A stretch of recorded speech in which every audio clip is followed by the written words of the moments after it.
आज के कमेंट्स में मैंने पढ़ा विभक्ति याद करने का।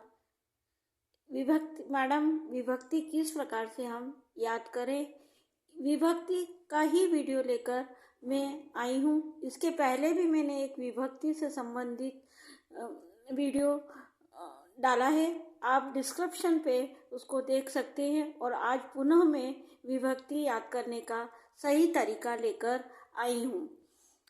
विभक्ति याद करने से पहले हमको समझना होगा कि आखिर विभक्ति कितनी होती है। तो विभक्ति 7 होती है और उसके वचन 3 होते हैं।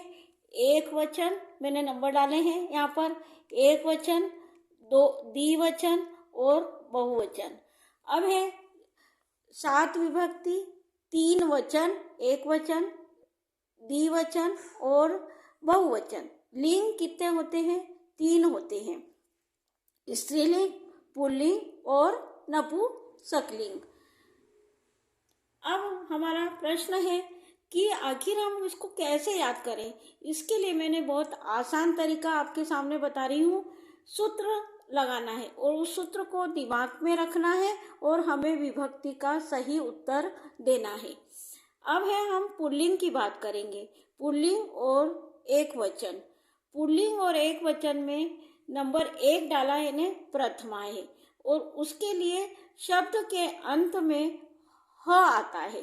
पुल्लिंग में शब्द के वचन अंत में ह आता है। वह जैसे पुल्लिंग का एक शब्द है, मैं बता सकती हूँ रामः। अब रामः के शब्द के अंत में ह आया है तो वह एक वचन और प्रथमा होगा। इसी प्रकार शब्द के अंत में अगर म आता है तो वह द्वितीया और एक वचन का होगा। जब हम विभक्ति याद कर रहे हैं तो शब्द तो हमको मालूम पड़ जाएगा कि ये स्त्रीलिंग का है, पुल्लिंग का है कि नपुंसकलिंग का है, लेकिन हमको वचन और विभक्ति को ध्यान में रखना होगा। तो शब्द के अंत जैसे रामम, तो ये द्वितीया और एक वचन है। तृतीया 3 नंबर डाला है, न आता है तो शब्द के अंत में न आता है, जैसे कवीन, तो न आया है। तृतीया और एक वचन, शब्द के अंत में चतुर्थी में य आता है, वह एक वचन का पुल्लिंग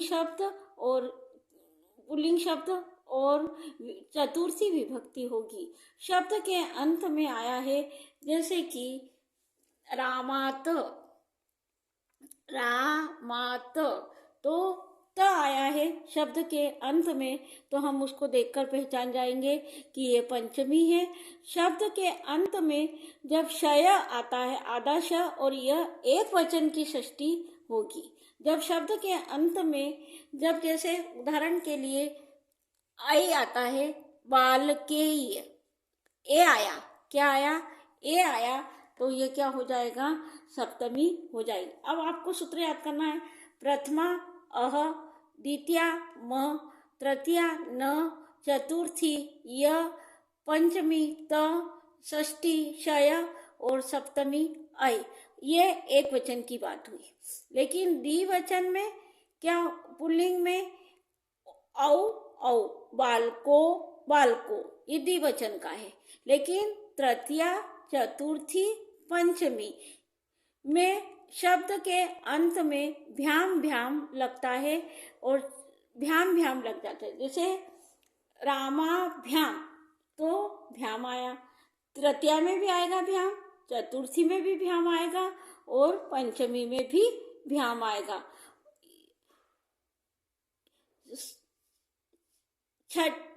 षष्ठी और सप्तमी, शब्द के अंत में जब योह आता है तो क्या हो जाता है? योह लगा लेता है, तो वहां पर सप्तमी भी हो सकता है, षष्ठी भी होता है। जैसे उदाहरण के लिए बताती हूँ, राम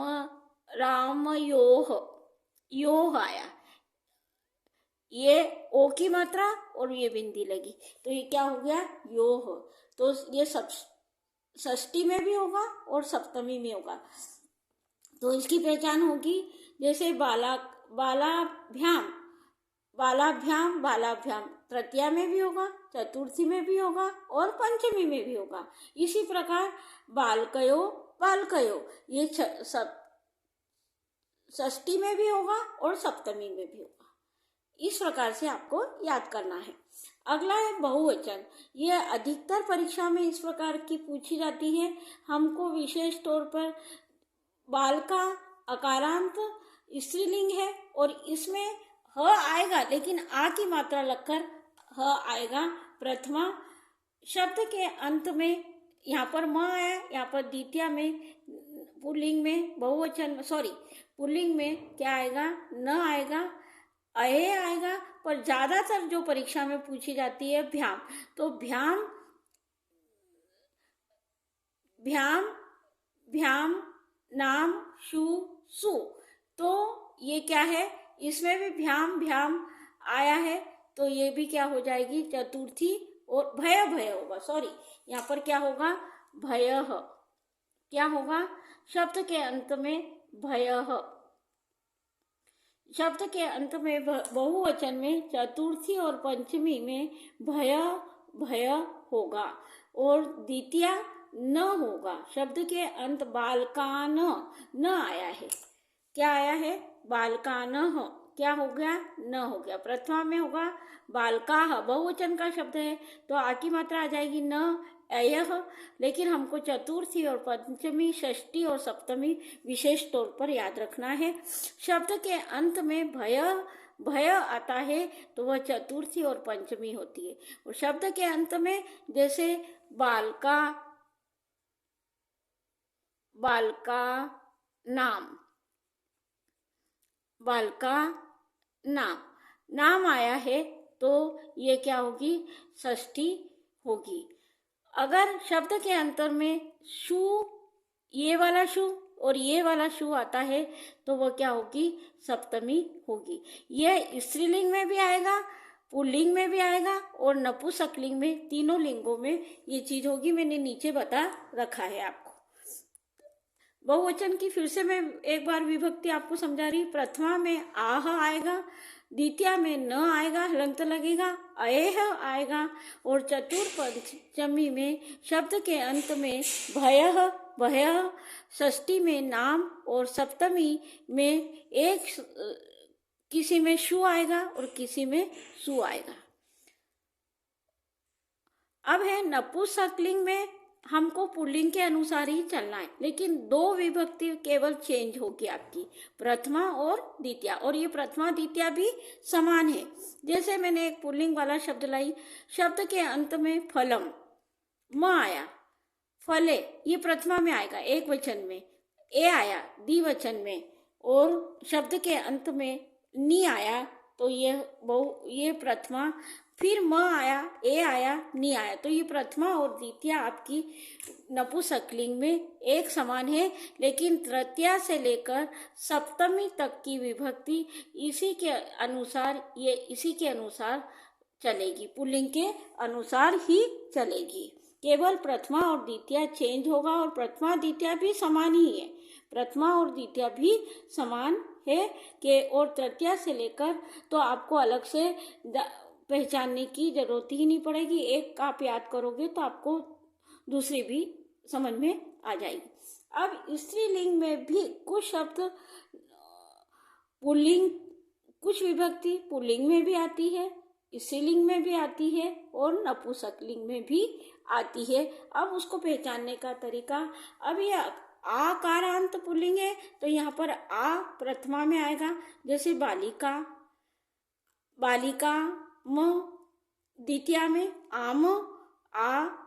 ज्यादातर आपको ये पूछा जाता है, जैसे लता या, मया या, ल ता या, तो शब्द के अंत में क्या आया, आ की मात्रा लगी है तो यह तृतीया विभक्ति होगी। कौन सी विभक्ति होगी, तृतीया। और इसका एक और शब्द ये ज्यादातर पूछी जाती है, मया, तो ये भी तृतीया विभक्ति होगी। तो तृतीया विभक्ति की स्त्रीलिंग में पहचान या आता है तो वह तृतीया विभक्ति स्त्रीलिंग की एक वचन की होगी। कौन से वचन की होगी? एक वचन की होगी। अब है शब्द के अंत में जब य आई शब्द आते हैं तो वह पुल्लिंग में य आया और स्त्रीलिंग में ऐ आया तो चतुर्थी विभक्ति होगी और एक वचन का होगा। अब आपको समझने में दिक्कत नहीं होगी। यहाँ पर आया लता य ए, लताए ए आया, यह चतुर्थी विभक्ति है, एक वचन की है। पंचमी और षष्ठी में लताया दोनों में समान रहेगी। या आया है, शब्द के अंत में याम आया है तो वह एक वचन का शब्द और सप्तमी होगी। इस सूत्र के अनुसार आपको याद करना है, ये स्त्रीलिंग का सूत्र है। अगला है द्विवचन में ज्यादातर जो परीक्षा में पूछी जाती वो के वही मेथड है। पुल्लिंग में भी, नपुंसकलिंग में भी और स्त्रीलिंग में भी तृतीया, चतुर्थी और पंचमी में भ्याम आता है। षष्ठी और सप्तमी में भी यो आएगा। तो ये शब्द सभी में आएंगे, पुल्लिंग में भी आएंगे, नपुंसकलिंग में भी आएंगे और स्त्रीलिंग में भी आएंगे। इसी प्रकार सप्तमी में शु, सु, ये शब्द स्त्रीलिंग में भी आएंगे, पुल्लिंग में भी आएंगे और नपुंसकलिंग में भी आएंगे। तो इसको कोई अलग से आपको ध्यान में नहीं रखना है। कुछ शब्द वो के वो ही आपके हर स्त्रीलिंग, पुल्लिंग और नपुंसकलिंग में आ रहे हो और वो द्विवचन के शब्द है। अगला है बहुवचन में भी कुछ शब्द है वो स्त्रीलिंग में भी आते हैं, पुल्लिंग में भी आते हैं और नपुंसकलिंग में। जैसे तृतीया, इसके बारे में पूछा जाता है।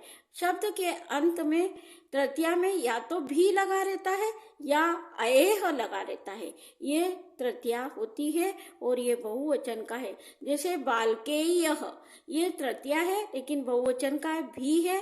राजा भी लगा रहता है, पुल्लिंग में भी लगा रहता है, स्त्रीलिंग। लता भी लगा है तो ये पुल्लिंग में भी लगा है और स्त्रीलिंग में भी लगा है। तो तृतीया में मैंने बताया भी आता है, ऐ भी आता है। लेकिन भय चतुर्थी और पंचमी पुल्लिंग में भी आएगा भय और नपुंसकलिंग में भी भय आएगा और स्त्रीलिंग में भी भय चतुर्थी और पंचमी में आएगा।